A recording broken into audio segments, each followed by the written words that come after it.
was not supposed to be sent to combat, being an only child. There's an exception. And Lex called his parents, and he pleaded with them to allow them to tell the Marines that he could go with his company. Nearly 40 years after his death in a terrorist attack, the family of a fallen Lafayette Marine wins a judgment against the Iranian government. This comes after a federal judge in Washington ordered the payment to the family of Lance Corporal Lex Trahan. He was killed in the Beirut barracks bombings in October of 1983. He was one of more than 300 people, American and French service members and civilians, who died in that bombing.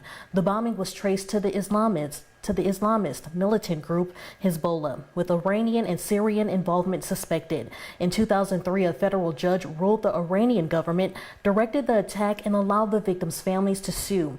And in 2016, the Supreme Court upheld a ruling allowing those families to collect $1.75 billion in Iranian funds. But when will the Trahan family receive their share? Katie Easter reports in our top story. Fortunately, the federal judge saw that the Trahans and many other families were deserving of compensation for the loss of their loved ones. Nearly 40 years after the death of Lance Corporal Lex Trahan, his father Blackie Trahan will receive nearly $50 million in Iranian funds.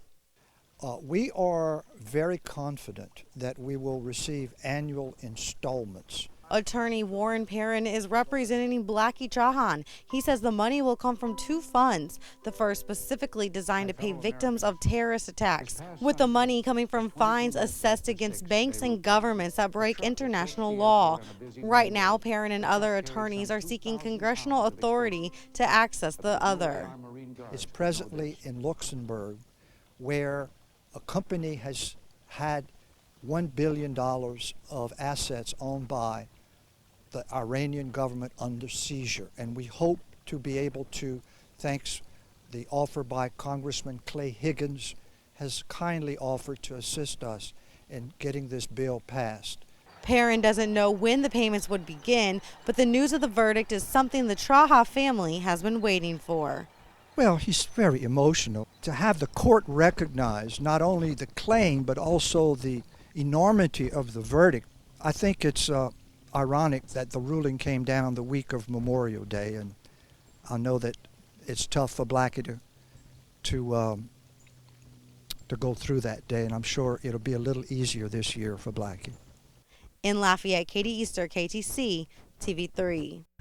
Meanwhile, the friends of Lance Corporal Lex Trahan are keeping his memory and legacy alive this Memorial Day while honoring other veterans too. Back in 2013, the 30th anniversary of the Beirut bombing, some of Trahan's schoolmates from Como High School dedicated themselves to taking care of his grave. That group replaces the flowers at his gravesite 4 times a year, including on Memorial Day, and cleans his grave. The flowers that come off his grave are then placed in the urns of fellow veterans who may not have someone taking care of their graves. The group's leaders say they'll never forget their friend.